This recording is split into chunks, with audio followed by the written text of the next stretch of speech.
Hello everybody, this is Mateo, and we are exploring Summit Falls. Starting off with this weird blue crystal right here, and it looks important, but I currently cannot remember what the heck it's supposed to do.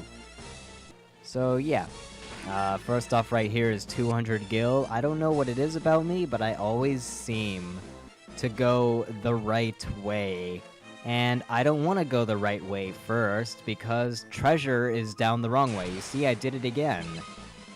Okay, here we have a new enemy, the balloon. From what I've experienced in this game, they don't really seem to do much of anything, but if they're anything like they are in future Final Fantasy games, namely Final Fantasy IV, excuse me, they will explode whenever they feel like it, and typically their damage is determined by how much HP they have. It might be like half of however much HP they have, or exactly how much HP they have left. So you want to kill them quickly, but so far when playing this game, they have yet to explode on me. So that's pretty alright. I am okay with this. And this is neat how they have us going through the water like that. I like that little touch there. It makes the dungeons a little bit different. Trying to figure out which way to go here. And we're gonna go this way around. A lot of the enemies that you find in here are the same as the ones that you can find outside of Salamand and Poft and Paloom. But there are some new enemies, like the green slimes over here. And you can see there, I was trying to target all of them, but it wasn't working for me. It was just going to target all 4 of my party members. Yeah, excuse me. And that's because you have to press up or down in order to multi-target, not left or right. Well, multi-target enemies. And I didn't know that, I just thought that I wasn't able to multi-target enemies yet for whatever reason.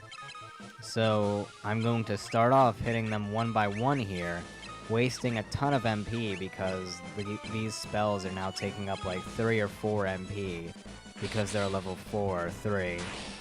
Or something like that, which doesn't help. But the green slimes you have to kill with magic, because as you can see, Furion and even Guy, who has a massive attack power, he isn't doing any damage to them. See, look at that, he took 84. Blizzard seems to be the better option. And I'm sitting there like, why isn't it? Oh, there we go. I finally get the multi-target to work. After almost using Thunder on all of my allies again. So this is when I finally figure it out. So press up or down a whole bunch of times and eventually you'll get the cursor to show up on all the enemies. You've multi-targeted. That really doesn't look like a lot of damage, but the green slimes have super low HP. You can just only kill them with magic attacks, so keep that in mind with them. Which is kind of bad because in this cave you definitely want to try to save as much MP as possible for the mini-boss, quote-unquote, and the actual boss, and I'm going to figure that out the hard way. Here we have 4 doors, 3 of them are spiked encounter rooms, quote-unquote, where you'll just be placed in the center of like a 3x3 room, or maybe it's 5x5, and the encounter rate in that room is just super, super high. I'm gonna run into a couple rooms like that, like right here, that's basically a high encounter room, although we happen to run into a new enemy here, which is nice. So I'm just gonna have Maria use fire because they're zombies, so they're probably weak to fire. Although honestly it was kind of a waste because Guy could have easily taken down that zombie on his own. So, you know, whatever. On the bright side, the level 4 fire spell looks awesome. Okay, there's 3 more doors there, but I spy a treasure chest first and foremost. 250 more gil, that's alright. And that's a dead end, so now we have to figure out which one of these doors is the correct door. And it is not that one. Luckily I'm cutting out the battles, but it seems like I run into at least one battle in every single one of these rooms. Here we go. Slaves! Alright. I'm going to guess that that last one also says help us, so I'm just going to ignore them. I honestly don't know what I was expecting talking to all of them. But you know, whatever. Yes, I would like the mithril, but apparently you guys haven't found it yet. Oh, way to go. Okay, so why did you need us to come through here and get you if you're just gonna go out without us? I don't really understand that. You could have left a long time ago, guys. Whatever. Well, you could leave the cave now, or you could continue to go through it and find even more treasure and stuff. And maybe even what we originally came here for. So I'm going to continue for now, even though I really should go to the inn and rest up because I have absolutely no MP now on everybody. Well, on Maria, who's the only one that really needs MP. Minwu kind of does, but only for like boss battles and the emergency heal. He has plenty of MP. That is a spiked encounter room, and I actually ran into 2 encounters right there. That was great. But I'm definitely out of MP by now. Okay, we got a fire tome. Maria already has fire, so I guess I could teach it to somebody. Minwu can't learn any magic. He's learned the limit of the amount of magic. Honestly, in hindsight, probably should have taught it to Furion, and I really suggest you teach that fire tome to Furion instead of Guy. But I taught it to Guy for whatever reason. I honestly don't know why. If I could go back and change that, I would, but I'm not entirely sure if I can. So we're gonna go with that. It's really unfortunate that Minwu doesn't have any open spell slots, though, because he really could have used some attack magic, and he would have actually been able to use it well.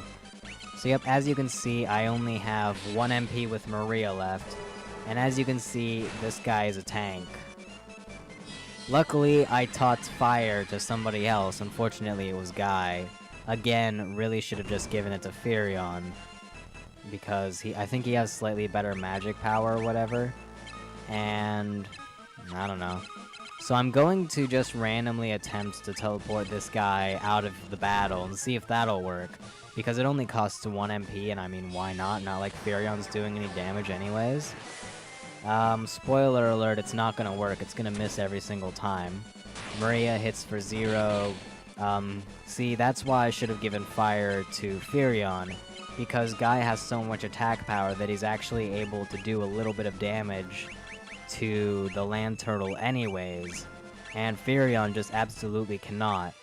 So I really should have just given the fire to Furion so he could do some damage, and then Guy would also do some damage with his axe as well, and that would make this go a whole lot faster. So now I'm going to try 2 teleports and see if either of them will work. And spoiler alert, it doesn't work. Yeah, this is one of the 2 reasons why you really want to save some MP on Maria, so that she can actually do a ton of damage with her Blizzard spell and pretty much just end this battle in a single turn. But because I was bad and forgot this game, I now have to do this the hard way. And that land turtle does like 100 damage per hit. So, well, 60 to 100 it seems like. Whoa, Maria actually did some damage, holy crap. So in the meanwhile, I'm just going to have Minwu mass cure everybody. It uses up 9 MP, but it's basically a full heal, so that's pretty alright, I think. Okay, again, just everybody going through, still no damage from Furion. Again, should have given the fire to him in hindsight, but it's too late for that now. Instead, we just have to sit here and wait. That did 38 damage, though. That was a respectable number. Okay, just go through, heal everybody. I am kind of spamming the heal a little bit, and I still want to save some of that for the boss coming up. But stuff. Oh my god, everybody's raising everything. Minwu's cure spell raised. That's nice. Okay, so you might be thinking, there wasn't a single treasure in that box. Well, we actually got it from the battle. I think it was a teleport tome, which we already have one of on Furion, but I might teach it to somebody else as well. And then here is our boss. Yeah, it was a teleport tome, you can see right there. Not entirely sure what I'm going to do with that. I honestly don't remember, even though this was only recorded only like 3 days ago. Looks like I'm just gonna hold on to it and maybe sell it or something. Okay, so we're not hearing the music anymore because I actually sped this up, but I think I'll put the music in post so you guys can hear it. But yeah, this is sped up twice as fast because this battle seriously takes like 9 minutes for the same reason that the land tortoise battle took a while. He has a massive defense, And you really want to have... Oh, Furion actually did some damage. Granted, it was only 6, but it was still something.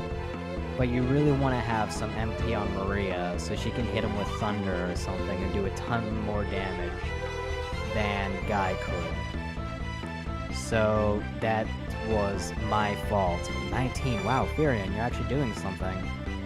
But I also definitely should have given the fire spell to Furion again, but I'm never gonna shut up about that. It's kind of bad that I did that.